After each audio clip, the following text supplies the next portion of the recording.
السلام علیکم دوستو، امید ہے آپ سب خیریت سے ہوگے۔ اسلامک انفو ٹی وی میں خوش آمدید۔ حضرت موسیٰ علیہ السلام جب طور پہاڑ پر پہنچے تو اللہ تعالیٰ نے آپ علیہ السلام کو اپنا نبی منتخب فرما لیا اور آپ علیہ السلام پر اپنی وحی کا نزول شروع کر دیا۔ اللہ تعالیٰ نے حضرت موسیٰ کو اپنا رسول منتخب کرنے کے بعد آپ کو نبوت اور رسالت کے ثبوت کے لیے معجزات عطا فرمائے۔ ابتدا میں اللہ تعالیٰ نے حضرت موسیٰ کو 2 معجزات دے کر فرعون اور اس کی قوم کے پاس بھیج دیا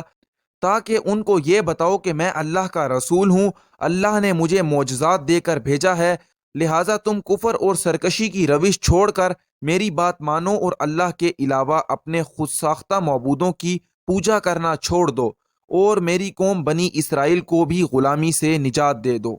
اللہ تعالیٰ نے حضرت موسیٰ علیہ السلام کو پہلا معجزہ یہ دیا کہ جب آپ اپنا عصا زمین پر ڈالتے تو وہ ایک بڑے سانپ میں تبدیل ہو جاتا، اور دوسرا معجزہ یہ کہ جب آپ اپنا ہاتھ اپنی بغل سے نکالتے تو وہ روشن ہو جاتا۔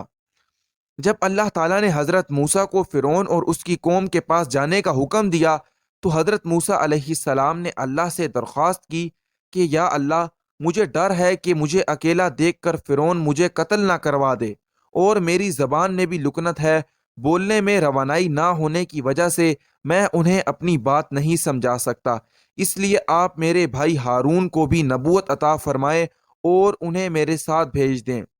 اس پر اللہ تعالیٰ نے حضرت موسیٰ علیہ السلام کی دعا کو قبول فرمایا اور حضرت موسیٰ کے بھائی حضرت ہارون کو بھی نبوت عطا فرمائی۔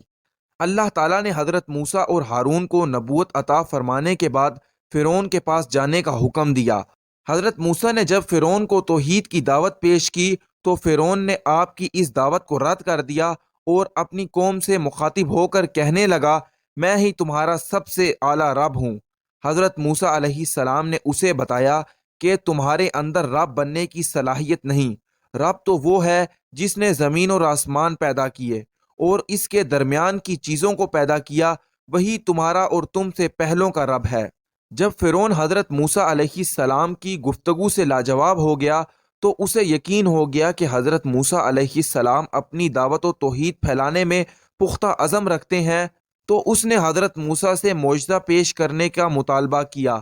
آپ علیہ السلام چونکہ پہلے سے ہی اللہ کی طرف سے 2 معجزات لے کر آئے تھے، لہٰذا آپ علیہ السلام نے فرعون کے سامنے دونوں معجزات پیش کیے۔ حضرت موسیٰ نے جب اللہ کی عطا کردہ معجزات کو فرعون کے سامنے پیش کیا تو فرعون معجزات کو دیکھ کر سمجھ گیا کہ واقعی حضرت موسیٰ علیہ السلام اللہ کے سچے رسول ہیں، لیکن اس نے حضرت موسیٰ علیہ السلام پر ایمان لانے کے بجائے اپنے درباریوں کو دھوکہ دینے کے لیے کہنے لگا، یہ تو بہت ماہر جادوگر ہے، اور اپنے وزیروں سے کہنے لگا، تم ہی بتاؤ کہ اس کے بارے میں کیا کیا جائے۔ فرعون کی قوم کے سرداروں نے کہا کہ اس کا حل یہ ہے کہ تمام شہروں سے ماہر جادوگروں کو بلا کر حضرت موسیٰ اور ان کا مقابلہ کرا دیا جائے۔ فرعون نے اپنی قوم کے سرداروں کی بات مانتے ہوئے تمام شہروں میں سے جادوگروں کو جمع کرنے کے لیے قاصد روانہ کر دیا اور اپنے ملک کے اہم عہدیداروں سمیت عام لوگوں کو بھی یہ منظر دیکھنے کی دعوت دی۔ حضرت موسیٰ علیہ السلام خود بھی یہی چاہتے تھے کہ سب لوگوں کے سامنے اللہ کی آیات، معجزات اور دلائل ظاہر کرنے کا موقع ملے،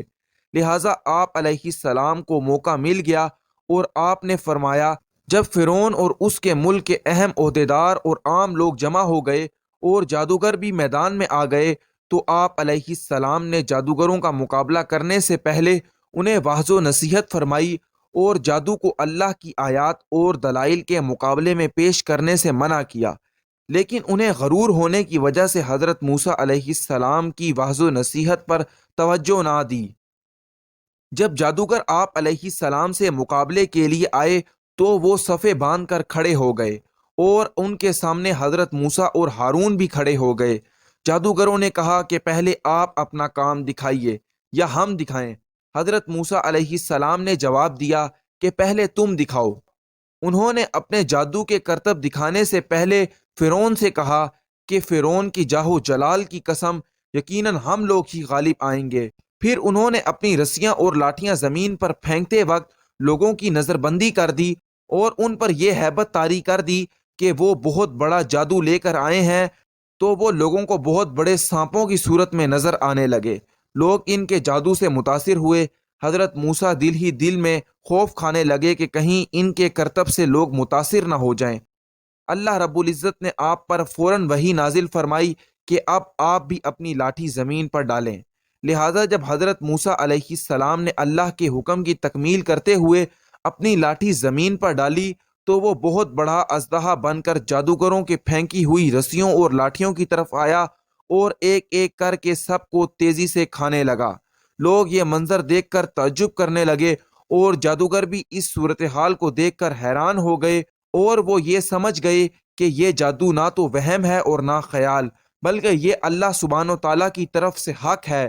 جو اللہ کی قدرت کی طرف ظاہر ہوا ہے۔ حقیقت کو سمجھتے ہی تمام جادوگر اور فرعون کی قوم کے سارے لوگ بغیر کسی خوف کے اللہ کے حضور سجدے میں گر پڑے اور سب کے سامنے حضرت موسیٰ اور ہارون کے رب پر ایمان لانے کا اعلان کرنے لگے۔